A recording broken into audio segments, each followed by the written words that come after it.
है। तो देखते रहिए ये चैनल, फुल वीडियो देख। एक ऐसे पदार्थ को दिया जाता है जिसमें एक तीक्ष्ण गंध होती है या यूं कह ले कि सुगंध होती है, और जो नर कस्तूरी हिरण के पीछे यानी मादा कस्तूरी में नहीं पाई जाती है, केवल ये मादा हिरण में नहीं पाई जाती है, केवल नर हिरण में ही पाई जाती है।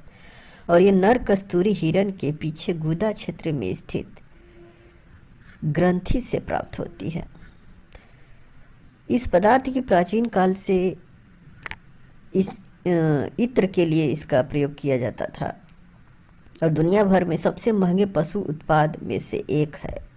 यह नाम संस्कृत के मस्का से उत्पन्न हुआ है, जिसका अर्थ है अंडकोश। यह लगभग समान गंध वाले एक व्यापक रूप से विविध और विभिन्न पदार्थ के आसपास घूमता है। हालांकि इनमें से कई काफ़ी अलग रासायनिक संरचना वाले हैं। इनमें कस्तूरी हिरण के अलावा अन्य जानवरों के ग्रंथि साथ समान खुशबू बिखेरने वाले पौधे और ऐसे ही खुशबू वाली कृत्रिम पदार्थ शामिल है। 19वीं शताब्दी के उत्तरार्ध तक प्राकृतिक कस्तूरी का इस्तेमाल इत्र में बड़े पैमाने पर तब तक किया जाता रहा जब तक कि आर्थिक और नैतिक इरादों ने सिंथेटिक कस्तूरी को अपनाने की दिशा नहीं दिखाई, जो लगभग विशेष रूप से उपयोग किया जाता है। कस्तूरी की विशेष गंध के लिए प्रमुख रूप से जिम्मेदार जैविक और यौगिक मशकोने है। प्राकृतिक कस्तूरी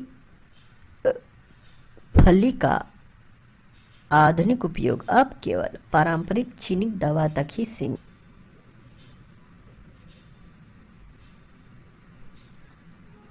जैसा कि हमने बताया कि कस्तूरी नाम संस्कृत के मस्का शब्द से आया, जिसका अर्थ होता है अंडकोश, और ये एक तीव्र गंध वाली चीज होती है। यह कस्तूरी के ऊपर बाल होते हैं जो अंदर कलौंजी इलायची के दानों की तरह दाने निकले रहते हैं, जो नर हिरण की नाभि और गुदा क्षेत्र में उपस्थित एक ग्रंथि से प्राप्त होती है।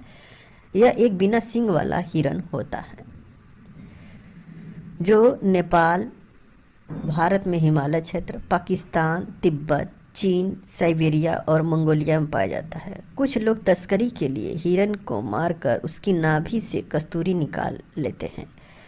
एक बार में 30 से 40 ग्राम कस्तूरी निकलती है।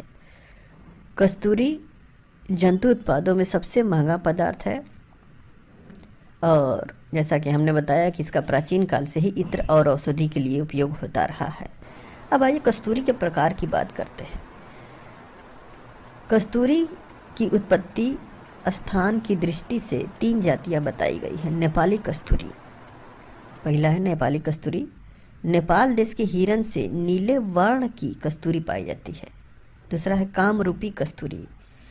ये आसाम क्षेत्र के हिरण से प्राप्त कस्तूरी जो काले रंग की होती है, उसमें कामरूपी कस्तूरी हम बोलते हैं। और तीसरा है कश्मीरी कस्तूरी। भारत में कश्मीर के हिरण से प्राप्त कस्तूरी पितावा होती है, वह कश्मीरी कस्तूरी है। गुणात्मक दृष्टि से इन तीनों प्रकार की कामरूपी कस्तूरी को श्रेष्ठ माना जाता है। कस्तूरी की पहचान क्या है? कस्तूरी में तीव्र गंध आती है। शुद्ध कस्तूरी को पानी में घोलकर सूंघने से सुगंध आती है, और अगर नकली है तो पानी में डालने के बाद सुगंध पर कीचड़ की तरह या विकृत गंध आती है। मतलब वो कीचड़ की तरह गंध आएगी, मतलब उस तरह से सुगंध नहीं होगा जिस तरह से सुगंध उसका होना चाहिए। कीचड़ जैसा सुगंध आता है। शुद्ध कस्तूरी पानी में अविलेय होता है, मतलब जो शुद्ध कस्तूरी होगा उसको अगर पानी में डाल देंगे तो ऐसा नहीं कि वो घुल जाएगा, जबकि अशुद्ध कस्तूरी जो रहेगा उसको पानी में डालेंगे तो वो घुल जाएगा। तो शुद्ध कस्तूरी पानी में घुलता नहीं है और पानी का रंग भी मैला नहीं होता है। अगर आप कस्तूरी को जलाएंगे तो वह चमड़े की तरह चिट चिट करके आवाज़ के साथ जलता है और एक गंध भी चमड़े के समान आती है। मतलब वो चमड़े की तरह जलेगा भी और चमड़े की तरह उसकी गंध भी आएगी। यदि शुद्ध कस्तूरी को अदरक के रस के साथ मिलाकर सिर पर लगा दिया जाए तो तुरंत ही नाक से खून आने लगता है। अग और असली मलयगिरी चंदन को सिर पर लगा दिया जाए तो नाक से खून बहना बंद हो जाता है। कस्तूरी के गुण धर्म के बारे में यह है कि इसका रस में कटु और विक्त, गुड़ में लघु और इस तरह से बहुत सारी चीज़ें हैं। दवा के रूप में तो प्रयोग किया ही जाता है, जैसे मैंने बताया है कौसे दवा के रूप में इसका बहुत ज़्यादा प्रयोग किया जाता है। तो इस तरह से बहुत सारी चीज़ें हैं, इसके और भी चर्चा हम करेंगे अपने अगले वीडियो में। टिल देन के लिए हैव ए नाइस डे।